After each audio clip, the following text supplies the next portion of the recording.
Hello everybody! Today we're going to talk about the American Revolution. Quick and dirty version of the American Revolution.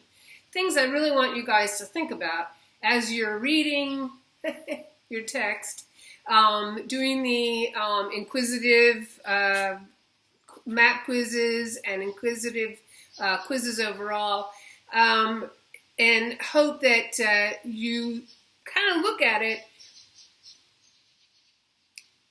with reverence, really. I mean, we're in some pretty troubling times in this country, and I think that it's really important for us to look at the American Revolution as a real revolution. And I think many times we take that for granted. We use the word revolution way too many times. And in this particular case, at this time, the American Revolution really was a revolution. It changed forever the way we and the world looked at governance, the way we looked at sovereignty, the way we looked at real independence. And it was a really big blow to all the monarchs in Europe.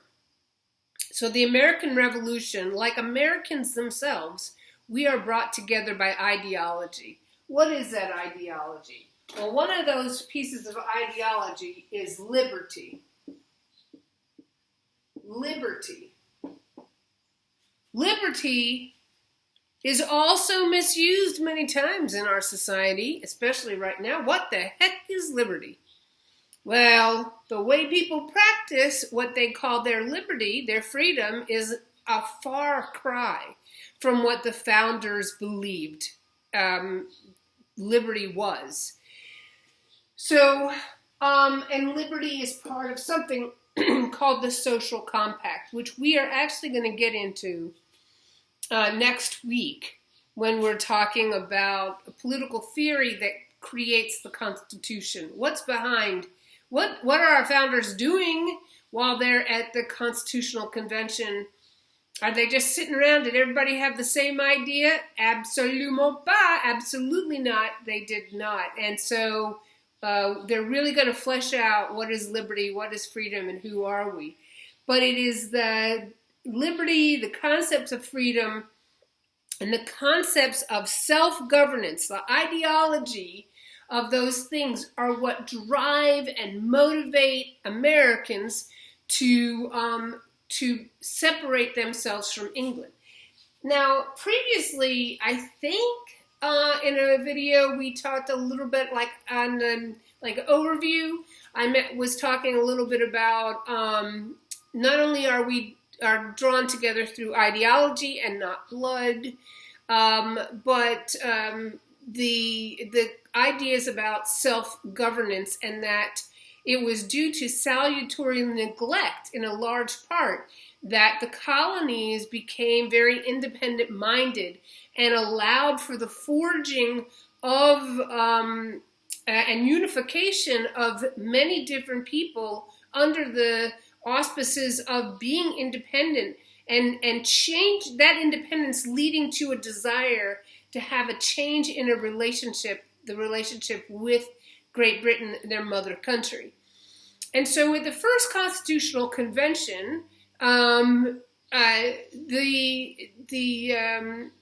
men who were at the convention, one of their initial acts was to send a petition to the king to say, King George, look, we're a little different than we once were, and we would like representation in Parliament. We would like to renegotiate the relationship between us. And the king came back and said, no, Hamilton, I hope you all have seen Hamilton. It's really great because the songs that the king sings, or, that character, is just spot on. And if you have HBO, I recommend definitely the first 2 episodes of the John Adams miniseries. Really historically historically very, very similar to the truth, or pretty close to the truth. I use them when we are in a traditional face-to-face class.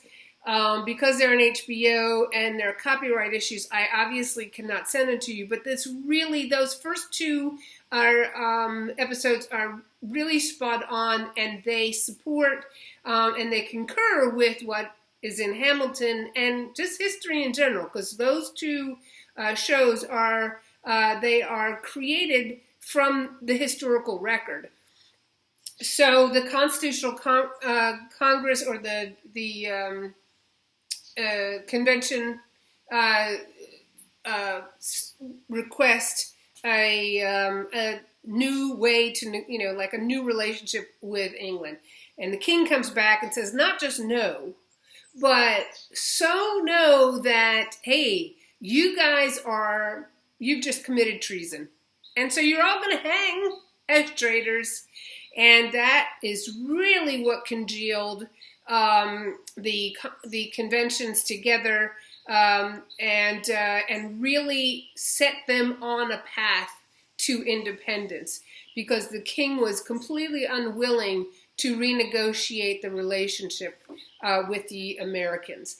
So that leads us then to independence, which there will be a discussion board question regarding independence, but it also brings us to the American Revolution and the ideology, not just the fighting behind the American Revolution, because it changes the dynamic of the way the world sees the people in the world see the idea of governance and self-governance, and do we even need a monarch?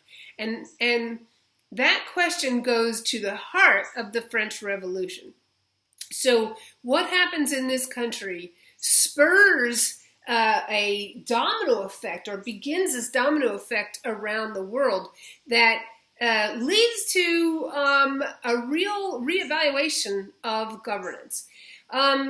It also shows people around the world that you can overthrow a monarch, and even if that monarch or that army is much stronger than yours, because at the time of the American Revolution, the British Navy and Army were the largest military on the planet. They were professional military, and professional military is a very big difference than sellswords, or which, if you're a Game of Thrones person, you know what that means, but a mercenary, where you pay people pay you. The Hessians, the Germans the British got because they needed more manpower, so they got the Hessians. They paid them to come over and fight for them. The professional army has uniforms. They're paid by the government. There's training. It's the way we see an army today. If you enlisted in the army, the military in the United States is a professional military. So we've got a ragtag team of Americans here who, are farmers, who are craftsmen. They're not a professional trained military, and they are all coming together to fight against the strongest and largest professional military in the world at the time. Big, big, big deal. You tell me. You think about it. Reflect on this for a moment and think, would you say I'm going to fight the British? Really. I mean, if you were just a regular person in this time period, would you just jump on the bandwagon with the Americans? Or would you think some of these patriots, these Americans, were a little nutso for even considering engaging with an army of that mass and that amount of training? And there were a lot of people who would not. A lot of people who would not. It was a very, very divisive time in American history between folks who believed that they fought wars against the British before, and not only did they lose, but part of losing, they became prisoners of war. And where were they sent? To the colonies. So they've been there, done that. And they're not going to want to try and fight the British again. Their experience in their life has been that they have never won against the British. And no matter how much you believe in your cause, the British will win simply because they have the might. So the relationship between people who were loyal to the crown and the relationship between with them to people who were considered patriots, who were fighting for the American Revolution on the side of the Americans, there was great consternation and bitterness between the two sides, real bitterness. It was a true division, the first major division in this country. And neighbor fought against neighbor in this. When you look, if you have the opportunity to look at the John Adams, or if you have Starz and you have access to the Outlander season 5, I think it's, I don't know, maybe episode in season 5 in Outlander, maybe episode 10 or 11 maybe, but in John Adams episode 2, there's tar and feathering. I think it's episode 2, though it could be episode 1, but you see tar and feathering, and it is brutal. I mean, it is death. It's a slow death. When we were kids, I know when I was a kid in school, in elementary school and middle school, we were, in our textbooks, there were these stories about people being tarred and feathered if you weren't an American, weren't a patriot. And you know, you really don't get the gravity of that. But when you see it, it's hot tar, folks. Hot tar poured over the raw skin of people. And your skin is your largest organ in your body. It's what holds you together. It burns you. I mean, it just burns your skin off. And then they put feathers on you. So if you didn't die right away, it was a very slow, agonizing death. It was horrendous. It should never have been done. It was so, so brutal. But it was done, neighbor against neighbor. And people who were patriots hung people who were loyalists. The loyalists tried to flee many, many times, and they did. But the Revolutionary War, the American Revolution, was without a doubt one of the, and probably the first, real divisions in this country where people took a side, they stuck with that side, and they followed through. Now, the people, like I say, who were Americans, who were patriots, they were taking a huge risk, and don't underestimate that risk, because they are saying, I'm going to fight against professional soldiers. And then the people who were loyalists, many of them were loyalists simply because they couldn't even imagine in their wildest dreams that the Americans, the ragtag group of Americans, would win and really beat the British, because throughout the history of the relationship between Great Britain and France, or Great Britain and Spain, or Great Britain and the colonies, Britain always won. You know, so they really had it. All of the numbers were stacked with them.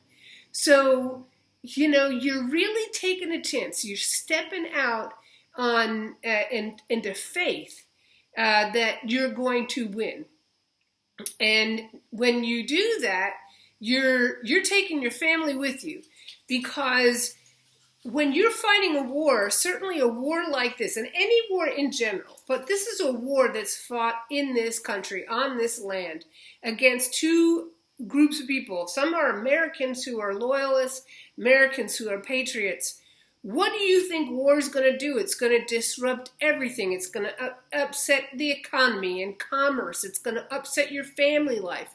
How many men died? This is a rhetorical question. Think about this. How many men died in the war who left home and went to war and never returned? There may be no letters from them. There were laws that were created that if your husband had not returned in 7 years, you could be considered a widow. I mean, there's no communication, very, very little communication. Now, so first, I really think that that's an important thing to think about. That the risks these guys are willing to take for their ideology, and also that the king really puts them in that position to act on their beliefs.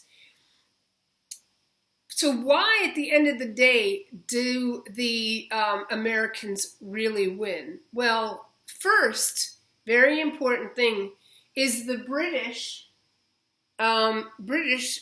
think they're fighting British. So they're not really fighting to kill. I should probably put it up here, but I think it's pretty straightforward here. The British, well, I will put it up here though, I guess. British, B-R-I-T-I. British are fighting their countrymen. And they believe that this is just, a skirmish. This is going to blow over. They're going to go in and they're going to be able to fight, and this will be over in no time at all. And why wouldn't they think that, right? So they go in and they're motivated not to kill. They're motivated to not take. They're not taking this seriously. Big deal. Second thing that they're doing is that they do not know the country. And when I say the country, I'm talking about the landscape. They don't know the landscape. So they don't know how to maneuver in this country that is going to be advantageous to them. They also, their fighting style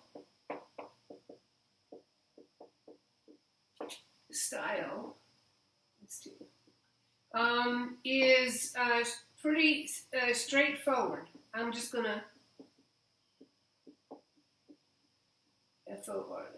So, whereas, the traditional ideas, when you think about fighting in this real military, wars and battles, you're looking at lines and rows of men with their muskets and cannon behind them. That did eventually happen, but this was guerrilla warfare on the American side. So it's really a first time that they're using warfare that is very common to us now, guerrilla warfare. So these guys, because they didn't know the landscape and their fighting style was not where they'd have patches of men going out to different areas to surprise the enemy, they were at a disadvantage. Okay, so you take the idea that they're not really serious. I mean, they're serious enough where they want to stop the fighting, and they get exasperated. But it's the original idea is that we're going to just put this thing down pretty quickly. Then they don't know the countryside. They don't know the landscape. The army is huge. They bring over. And so what do they have to have? They have their supply lines. And then they have, in the Civil War, but also American Revolution for sure, many battles, they had people who followed them. They had camp followers. Camp followers. And these were wives, They were prostitutes.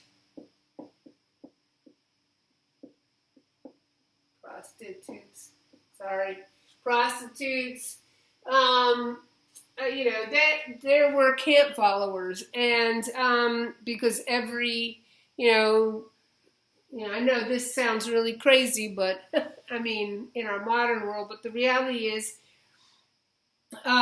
these are all men, and so they have to blow off some steam, and so what do they got? They have camp followers to help them do that. So this is a long train of people who are part of the army. So what do these guys do? Well, since they know the landscape, they're able to, and their fighting styles, guerrilla warfare, they are coming in and they are they're breaking up the supply chain, and they are disrupting the natural processes that the professional army follows. So slowly but surely they eat away at the army, the British Army. So the British Army takes a different tack. They they want to go try to come up from the south. They break up their battle strategy where they have a northern frontier, northern contingent and a southern contingent, but the concepts here remain the same. Now, the British do win, certainly initially. I mean, they are just beating up the Americans, and wars cost what? Money, money, money. They cost money. Americans, they don't have armaments. They don't have a professional army. I mean, George Washington, he becomes General Washington, but these are ragtag volunteers. The government is saying, which is not federal. The Congress is saying we're going to pay these guys.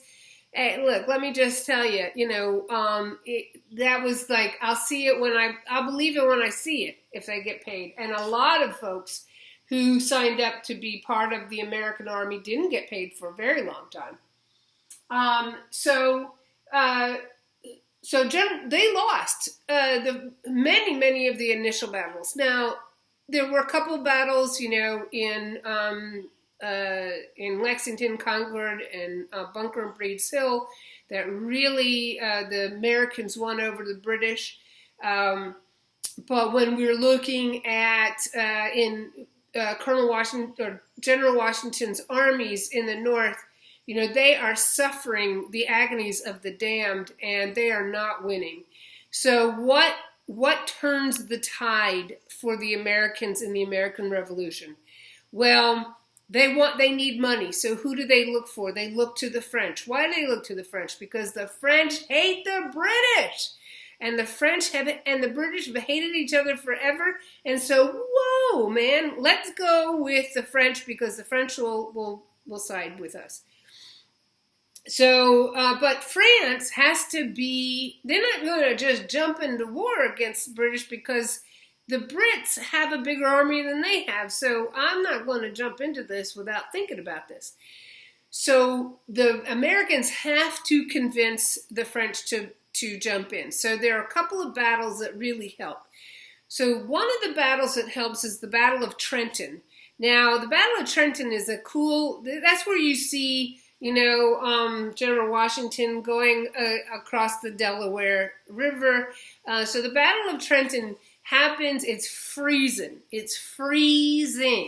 It's colder, it's New England, Siberia cold compared to what we have here with going on in our climate environment right now. Really, really bitter cold. They don't have all of the technology clothing that we have now. They have woolens, but they are a ragtag group of guys and horses, and it is freezing cold, and it is Christmas Eve. So here it is, Christmas Eve, bitter cold, and they take a chance and they cross the river to get over into Trenton, and they're going to take the Hessians by surprise. Now, it is Christmas Eve, and normally in previous battles and wars in history, there are rules to war. And part of the rules to war is that you don't make war on certain days of the year. You don't go to battles. You don't make war when it's harvest time. You don't make war on holidays. There's saints' days. There's a bunch of different kinds of rules of war. And so this went against all convention of the rules of war. And it's Christmas Eve, and they, under stealth, the dead of night, the Hessians are partying. They're drinking, they're eating, they're having a great time. There's no reason in their brains to think that they are going to be, that they're going to have to fight a battle. And up to that point, the British, who they are working for, have won everything. So it's like cool and groovy, man. I'm just going to relax, I'm going to drink. And so they're like wasted, and then what happens? Here comes Washington's army, and they kill them. They win the battle. These Hessians are completely taken by surprise, and let me tell you, that in a cold, frigid environment, after losing so many battles, really boosts the morale of the Americans. Then comes Saratoga. Saratoga is actually a several-day battle, and in the end, though, the British lose. And when the British lose, that is when the French join on board.